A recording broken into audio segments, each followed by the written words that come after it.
ধূপগুড়ির সভা থেকে মহাগুরু তৃণমূলকে আক্রমণ করলেন টেরর ম্যানুফ্যাকচার কোম্পানি বলে। তৃণমূলের নির্যাতনের হাত থেকে রক্ষা পাওয়ার জন্য তিনি কি কি উপদেশ দিলেন দেখাবো আপনাদের।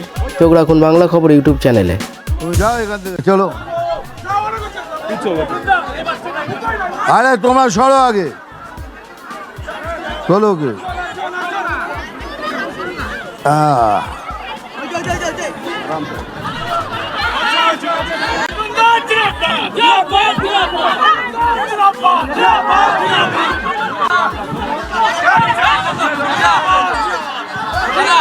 চলো, থ্যাংক ইউ।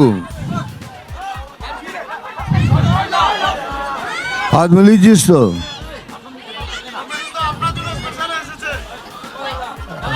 যাই হোক, আমি যেটা বলতে এসছি আপনাদের কাছে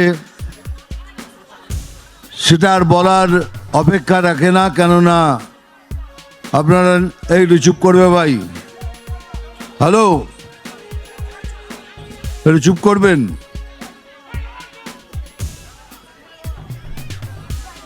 চুপ করুন, বলার অপেক্ষা রাখে না, এই জন্যই। কিন্তু আপনারা এটা প্রতিদিন নিজেরাই ফেস করছেন। সেটা হলো নির্যাতন, লাঞ্ছনা। টিএমসির অ্যাকচুয়ালি পুরো নামটা কি জানেন? Terror manufacturing company. এরা টেরর তৈরি করা ছাড়া কিচ্ছু জানে না। সেই জন্য আমাদের পশ্চিমবাংলায় না আছে উদ্যোগ, না আছে বাণিজ্য, না আছে পড়াশোনা, না বিদ্যা, না স্বাস্থ্য, কিচ্ছু নেই। আর কিছু থাকবেও না, কেন যাদের ধান্দাই হলো দুর্নীতি করা, তারা এইসব দিকে মন দেবে কেন? তাই দুর্নীতি হলো এদের প্রধান পলিসি, কি আমরা দুর্নীতি করব আর জিতে জিতে বারবার জিতে আসবো।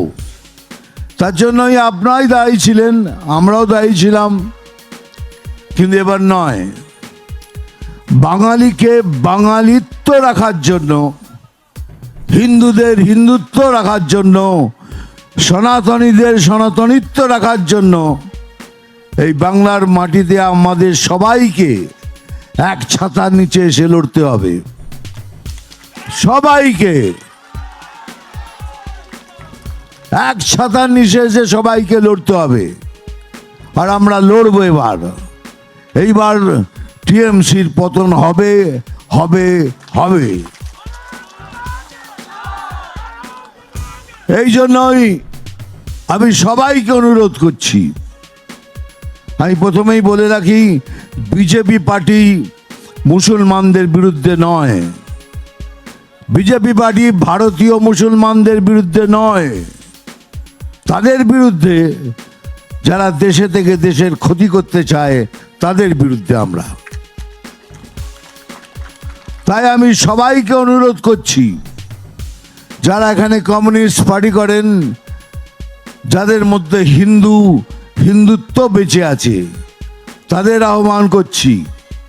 কংগ্রেসের সবাইকে আহ্বান করছি, এমনকি তৃণমূলের হিন্দু ক্যাডার যারা আছে, যাদের মধ্যে এখনো বিবেক বেঁচে আছে, তাদেরও আহ্বান করছি, আসুন আমরা এক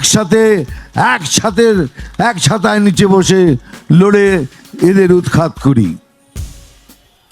তাহলে কেন এরকম হবে? আজ হঠাৎ মনে হচ্ছে কেন আমরা বাংলাদেশে রয়েছি? কেন মনে হচ্ছে? দেখুন না, ওখানে হারমোনিয়াম করে নিচ্ছে, এখানে একটা বাচ্চা মেয়েকে মা বলতে দিচ্ছে না, বললে একদম দুর্গা মায়ের গান করবে না। পশ্চিম বাংলার বুকে আমরা দুর্গা মায়ের নাম নিব না। আর মা কি করে সাম্প্রদায়িক হলো? যে কোনো ধর্মীয় বই তুলে নিন, তাতে লেখা আছে মায়ের পায়ের তলায় স্বর্গ, माँ के पैरों तले स्वर्ग है।